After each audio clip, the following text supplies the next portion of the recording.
期，越南、埃及、俄罗斯、塞尔维亚、柬埔寨等国相继宣布禁止大米、小米、葵花籽油等农产品的出口。但是中国人请别慌，更不必去囤粮，因为咱是天下粮仓。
工作了，看一下零工市场有没有招工的。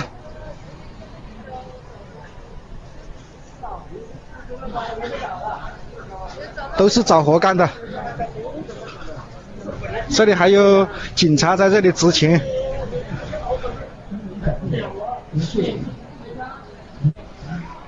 都是找工作的，没有一个招工的。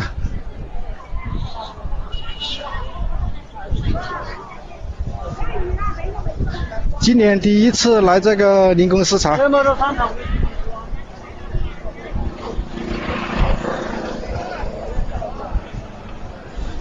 我操，没有一个招工的，搞个锤子啊！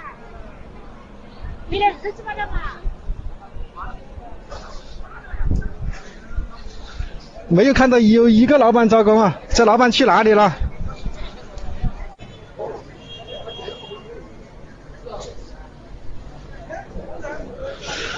等了1个多小时了，没有看到有老板来招工啊。今年做临时工肯定有挂逼呀。去年做临时工还能吃得起3块钱的挂逼炒粉，今年可能挂逼炒粉都吃不起了。没有人来招工啊，都全部站在这里。今天是2020年3月31号，看看啊，哈尔滨铁路局。哎呀，这么多职工啊！哈尔滨铁路局大集体职工，这是维权呢，要解除劳动关系，什么不给生活费之类的这事儿。哎呦我天！这家伙，这要整出2个冠状病毒来可麻烦了。啊！看看啊，看这人，看这人，这是防疫的大牌子，就是看哈尔滨就这么防疫的，就这么防疫啊！这么多人在这防疫呢吧？看，看这家伙，这么多人防疫呢！哎呀，看这人，全国头一份啊！全国头一份。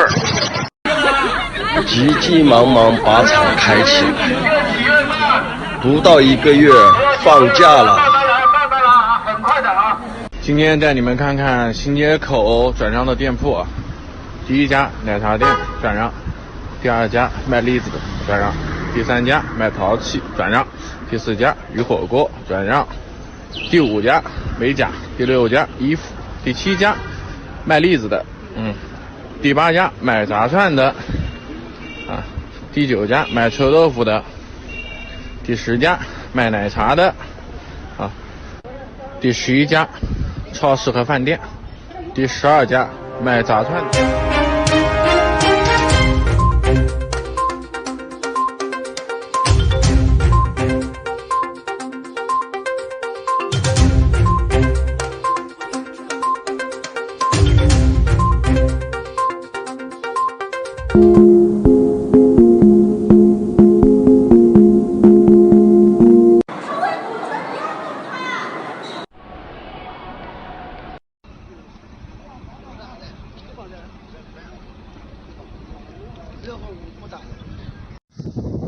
我已经进屯子了。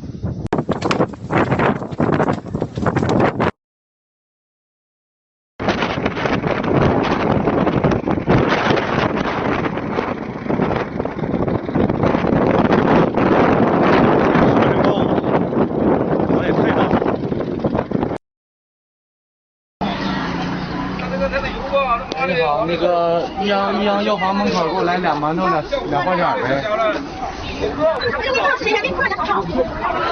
买点菜太难了啊！看见没有这牌子，要吃啥？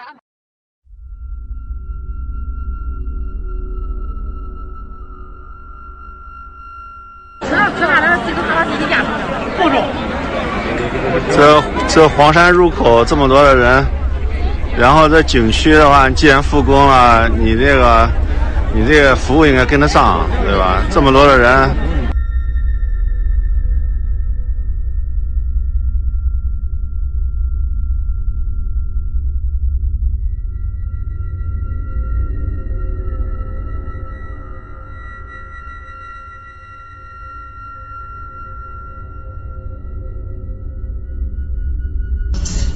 看，全是当兵的啊，全是，这里边坐的全是当兵的。北京啊，不知道什么情况，全是，我操，好多车，我操！拥护习主席，拥护习主席，拥护党中央，拥护党中央，打击扶贫贪官，打击扶贫贪官，还我血汗钱，还我血汗钱，拥护习主席，拥护习主席，拥护党中央，拥护党中央，打击扶贫贪官，打击扶贫贪官，还我血汗钱。哎，不是领导，别！你不是领导，别说。不是领导，别！好，来，向前！天经地义，天经地义，现在还钱，现在还钱，天经地义，天经地义，现在还钱。进京方向全部掉头，全部掉头，不让走，不让走。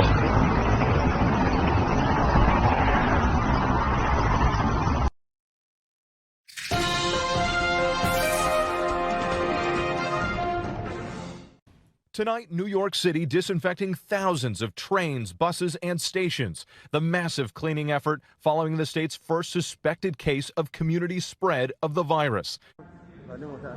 But this video, which a source has told me was filmed at the Behesht Maisome morgue in the holy city of Qom, shows how serious this is.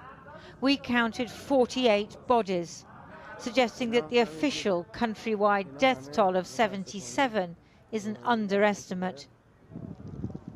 We went out to take a look for ourselves yesterday, and there wasn't a toilet roll in sight.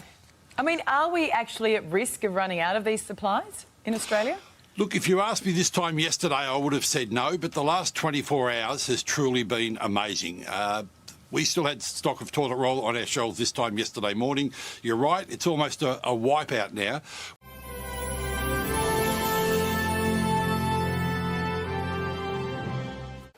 This is at Fox News Alert, and overnight, apparently the President of the United States has invoked the Defense Production Act to get more of the N95 masks that are so desperately needed by our frontline responders from 3M.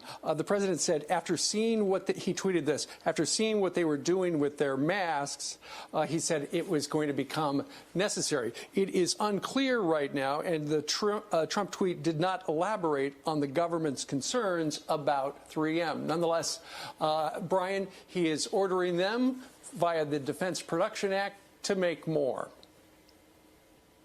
All right, Geraldo Rivera is here to comment on this. Geraldo, 3M, there's been rumors about what 3M was doing, not selling to us, their distributors going to the highest bidder. Now it looks like they basically confirmed it. What's your reaction? Well, you know, first of all, I have to give you full disclosure. I'm a minor stockholder in 3M. I just bought the stock some weeks ago for my children and their trusts. So I'm shocked. I'm embarrassed by it. 3M, when I bought it, you know, it's a 1902 formed company, St. Paul, Minnesota, red-blooded American company, been around forever, manufacturing company, but they have plants now around the world. And one of their biggest plants manufacturing the N95 mask that is in such crucial demand here in the United States is located in Shanghai, China.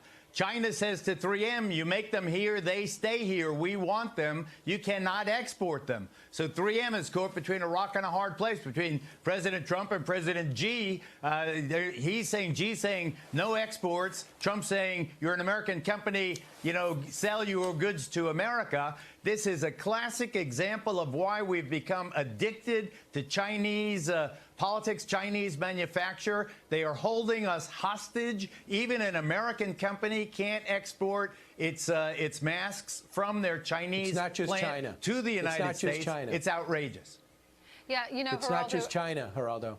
Critics are calling this criminal. Critics are calling it criminal. It could be. Some of the brands that are under 3M, Scotch, Post-it, NextCare, brands we all use. And these N95 masks are in short supply. They're the gold standard. It's what's keeping many of our healthcare workers that are on the front lines alive. It's needed. We need them here in America, and they're made here in America. It doesn't matter how much money another country will offer them, that they need to keep them here in America. Now, they do have a statement. Right. The full statement is on their Twitter page, but let me read a portion of it. It says, we look forward to working closely with the administration to implement yesterday's Defense Production Act order. We will continue to maximize the amount of respirators we can produce on behalf of U.S. healthcare workers, as we have every single day since the crisis began. So, Geraldo. Well said. You know, I think that they've got to be busted. They've got to be squeezed. The president's got to take the CEO of 3M and shake him up and say, you've got to make a stand here. You've got to insist your Chinese landlords let you sell these masks back to your own country. I think it's outrageous. I think it's a scandal. But I also think that the president has to go to the Chinese president and say, listen, you're holding our masks hostage. You know, not only that, just to add to the outrage, in early January, when the Chinese figured out what the hell was going on with this virus, they bought up masks that were outside China and brought them into China. So not only are they not letting our masks leave China, they've taken, you know, from the world marketplace, they've taken all the masks that are available for sale and brought them into China. Well, now 3M says they are going to go full bore and make as many as they possibly can, but they've been doing that all along, they say as well.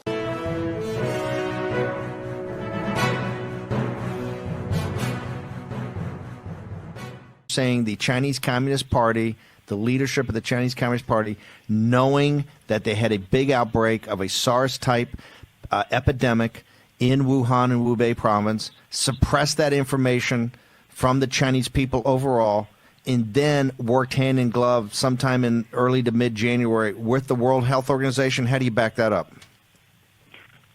Because of the statements of the World Health Organization, as well as, of course, from the Chinese themselves about what was happening. You'll recall, Steve, and you've called attention to it, in many respects, the disastrous meeting on January 23rd at the World Health Organization, where there was that sharp debate concerning about whether this was, in fact, an emergency or whether it was not. And the Director General, Tedros Adhanom, of course, came down on the Chinese side, working with Xi the message that the Chinese Communist Party wanted to advance, that in fact it was not an emergency, that everything was was under control, and in fact there didn't have to be any travel restrictions at the globally, obviously, or even within China, even while the Chinese were beginning to impose the lockdowns that you called attention to, of course, in January. So the muddle was intentional, right? The cause of this of the outbreak rests on the shoulders of the Chinese Communist Party and its leader Xi Jinping, as well as secondarily with the World Health Organization. So the world has to demand accountability, right? You can't do this. You can't foster a pandemic, and you can't destroy the world's economy and have the hundreds of thousands, of course, of lives that have been impacted by this, and indeed there will be millions of lives impacted by this, the thousands of deaths worldwide, the destruction of the global economy and great damage, of course, to individual economies throughout the world. There has to be accountability, which is why we ask, when did Xi Jinping know this, and why didn't he say anything about it, right? I mean, that China's responsible. If it were a normal state, right, if it were a normal great power, and if it were responsible, it would have shared information rather than suppressing it. It would have worked with the CDC. It would have worked with other international actors to call attention to this. It would have given the world insight into just how bad this was and worked to arrest it, to stop it. And in fact, it did the reverse.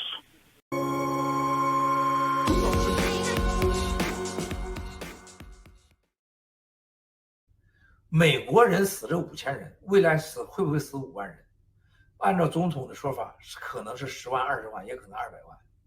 我可以告诉你，战友们，不要说10、20万，12万美国人啊，中共那个青烟袅袅的炉子就不够用了，真的，只能是直接烧了。那9000万党员，聪明的人提前举白旗，或者在爆料革命这块登个记，或者到法治基金捐点钱，证明啊，我给所有的人，我这法治基金钱也不是捐给我的。如果9000万党员有一点有脑子，一定让家人给法治社会法治捐钱。就这一条证明，我支持中国拥有法治和信仰的自由。啊，这绝对是一个救生卷。啊，大家不许走得开。9000万党员现在第二个招，想尽办法啊留点证据，就让我给大家推荐的啊这个摄影师一样的电影，就把那胶片留下来，你就可以获得新生，拯救全家呀。如果你现在方便是吧，抽烟的时候把烟头扔个正确的地方啊，你自己留下证据啊，霹雳火啊，你也有新生的机会呀。这很重要。